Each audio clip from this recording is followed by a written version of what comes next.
जल है तो कल है और जल स्रोत है तो जल है।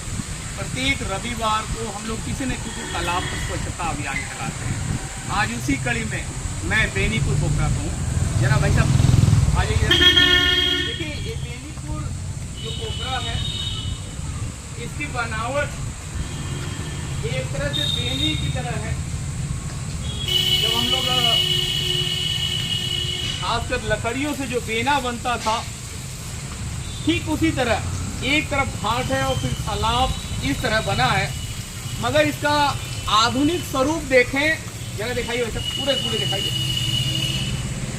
लगभग केवल ये पूजा के अवशिष्ट हो चुका है और तालाब के पानी का कलर बदला हुआ है। चारों तरफ जो कभी पक्की घाट के रूप में हुआ करता था लगभग उसके स्वरूप बदल चुके हैं। एक तरफ आप देखें विश्व में निरंतर जल संकट बढ़ता जा रहा है, दूसरी तरफ जो हमारे तालाब हैं, कुंड हैं, पोखरे हैं, कुएं हैं, बावड़ी हैं, हम लोग उसकी उपेक्षा कर रहे हैं। ये देखिए कि इसको डालने से कौन से पुण्य की प्राप्ति होगी। कहीं घड़ा, माला, फूल, प्लास्टिक, लोगों को लग रहा है कि मैं तालाब में डाल दिया तो हमें पुण्य की प्राप्ति हो जाएगी। पुण्य की प्राप्ति तो नहीं होगी, बल्कि ये तालाब समाप्त हो जाएगा। अभी भी समय है, आइए विचार किया जाए, मंथन किया जाए कि इन पूजा के अवशिष्टों को डालने से कोई पुण्य की प्राप्ति होने वाली नहीं है, बल्कि हमारे तालाब, हमारे कुंड, हमारे पोखरे लगभग गंदगी के ढेर के रूप में तब्दील हो जाएगी। बार बार हम लोग आग्रह कर रहे हैं कि जल होगा तभी कल होगा, और जल स्रोत होगा, तालाब होगा, कुंड होगा, पोखरा होगा, कुआं होगा, बावड़ी होगा, तब जल होगा।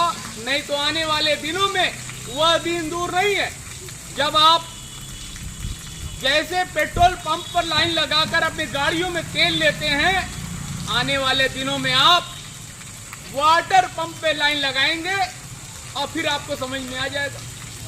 बार बार माननीय प्रधानमंत्री जी भी आग्रह कर रहे हैं कि हम लोग संरक्षण करें, बचत करें, मगर हम लोग, हमारा घर स्वच्छ रहे, सुंदर रहे, हम सुंदर रहें, पूरा देश इसी तरह का व्यतीत होता रहे।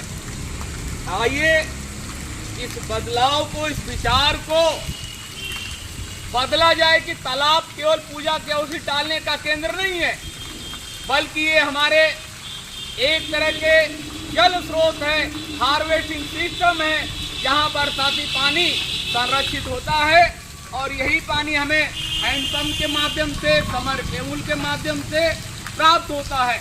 यदि तालाब गंदा होगा, पानी प्रदूषित होगा, तो निश्चित तौर पर आपके समर टेबल में, हैंडपंप में पानी गंदा आएगा।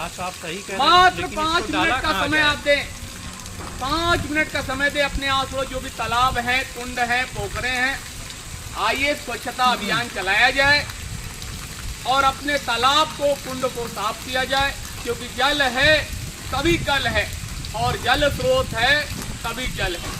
मैं अशोक कुमार सोनकर, सहायक प्रोफेसर, इतिहास विभाग, सामाजिक विज्ञान संकाय, काशी हिंदू विश्वविद्यालय, बहुत बहुत धन्यवाद। एक बार तालाब को जरा दिखा। ये बात तो आपने सही